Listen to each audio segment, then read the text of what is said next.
Welcome to the Gentleman's Guide to Vampires. In this video we shall examine Clan Tzimisce. Or should that be Clan Tzimisce? Or maybe even Clan Tzimisce. They go by many names, but so does the devil. And whilst the Tzimisce are not necessarily devil worshippers, they are most definitely fiends. They are most definitely monsters. They are the kinds of creatures that haunt the dreams of mortals and vampires alike. They are the kinds of vampires capable of warping flesh and bone with their fingertips. The Tzimisce are a clan to be feared, to be sure. The Tzimisce are not a clan to be crossed, as other clans have found out throughout history. The clan's origins stem back to the earliest knights, of course, just as every other clan does, but their origins are slightly more auspicious than some. Enoch, the eldest child of Cain, was struggling with his humanity, struggling with his beast in those long ago nights. And he came across a scholar capable of communicating with the earth, with the trees, with rocks, with rivers, with monsters, with animals.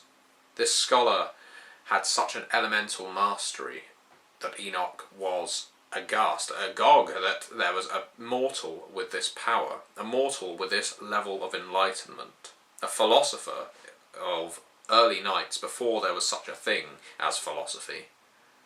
Some say that this scholar was also an alchemist. He had the ability to change one element into another, the mastery of changing one thing into something it should not be. Enoch saw an opportunity and embraced this scholar. And through embracing this scholar, he poured all of his darkness, all of his wickedness, all of that blackness within into this receptacle, into his new child, into Tzimisce, into the eldest, as Tzimisce would become known. And Tzimisce became a husk of pure malevolence, a husk of metamorphosis, a constantly roiling, changing, metamorphosizing monster. Enoch could not believe what had happened, and he fled, leaving the eldest, cursed eventually by Cain, to dwell constantly in his homeland, unable to find rest unless surrounded by the earth of his home. The eldest, so trapped, embraced a number of childer who went about pursuing their own malevolent deeds, while some erected towers, most famous around Eastern Europe, surrounding themselves by loyal vassals, war hounds, and the Vosges. The Vosges? Siege ghouls, if there can be said to be such a thing. Bizarre abominations constructed of the multiple limbs of wolves, bears, humans, and Lord knows what else, to make this unimaginably monstrous creature. Only 2 vampires had been known to encounter the Vosges and survive. And in these final nights there are supposedly less than 10 still in existence. The creation of the Vosges was something held closely to the chest of many powerful Tzimisce, who may no longer exist in these final nights, or are merely resting in torpor. The eldest himself became a cathedral of flesh in Eastern Europe. As time went on, his mastery of metamorphosis, his mastery of alchemy, went on. And while some scholars may erroneously claim that the vicissitude that this monster possessed was an infection of the blood given to him by either an alien from outer space, or maybe even a Coldonic demon buried deep within Eastern Europe known as Kupala. Some of us scholars disagree.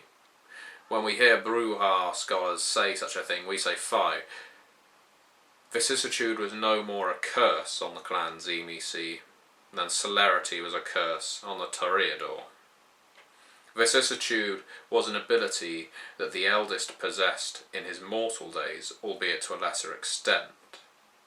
Vicissitude enabled the Tzimisce to hone themselves into whatever shape, whatever form they wished to be, not too dissimilar to Protean, the Gangrel clan discipline, except they warped their discipline just as they warp people, and with Vicissitude they can not only change their appearance to make themselves more monstrous, they can change the appearance of their victims as well. They can pull rib cages from the outside of bodies to create exoskeletons around their victims, whilst also keeping them alive.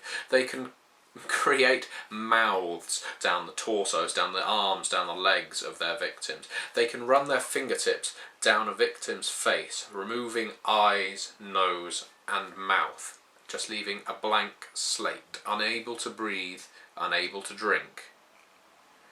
The Tzimisce can create sculptures of amazing beauty or amazing grotesqueness out of their victims, and they do.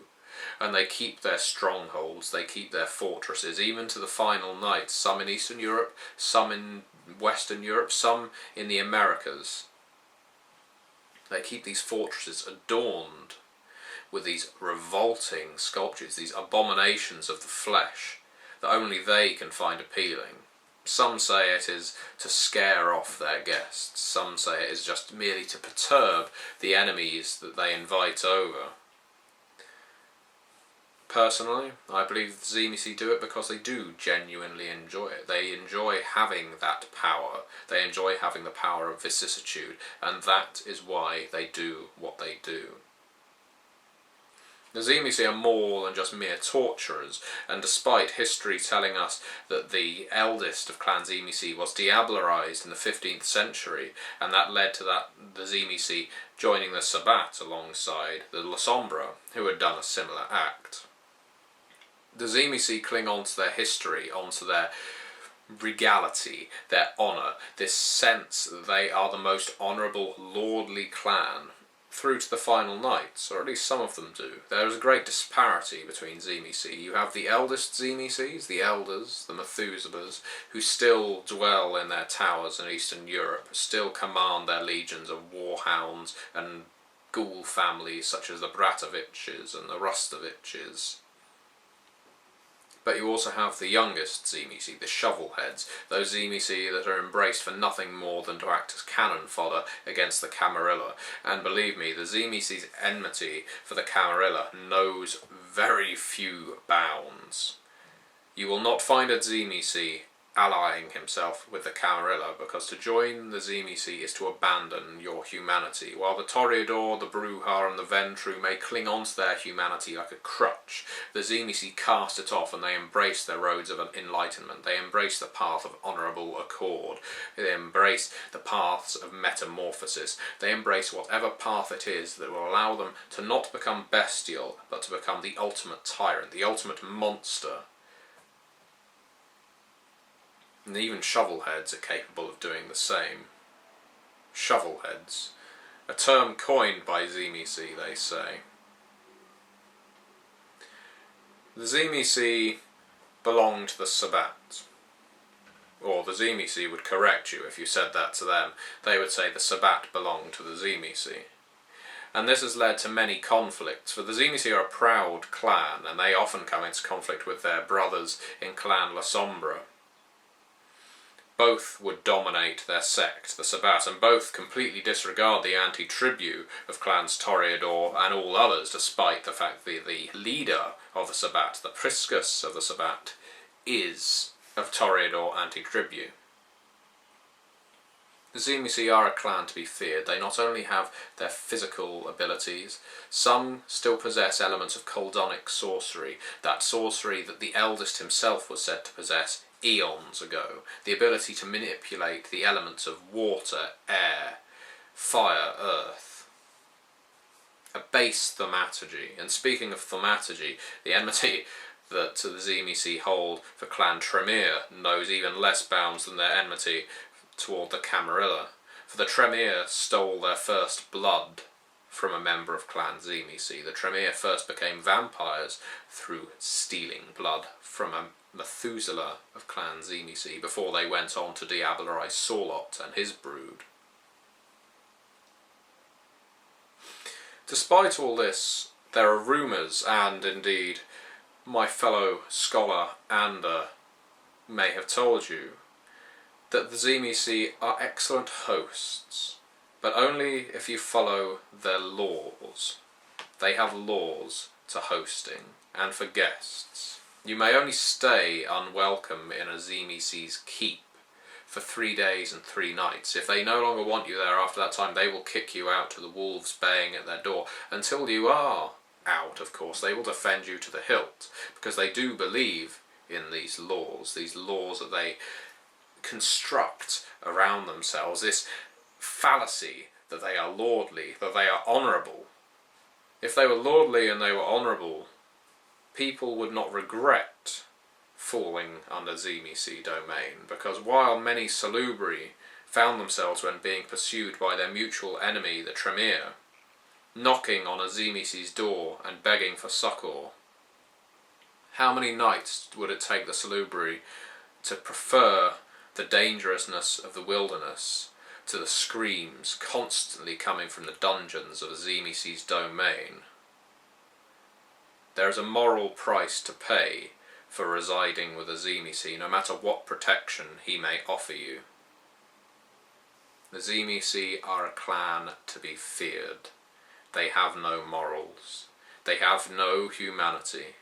They cannot be related to. They are alien. Among all clans, the Tzimisce are by far the monstrous, the most monstrous. They are the fiends that dwell in the night, that dwell in nightmares. And if you hear that a Tzimisce has entered your city, that a pack of Tzimisce has entered your city, your safe Camarilla haven, then I suggest you think about moving house. Because if that Tzimisce gets a hold of you, the tortures that he will put upon you, you cannot even fathom where your lungs will end up, where your heart will end up. He will know you inside and out by the time he is done with you. Quite literally. Thank you very much for watching.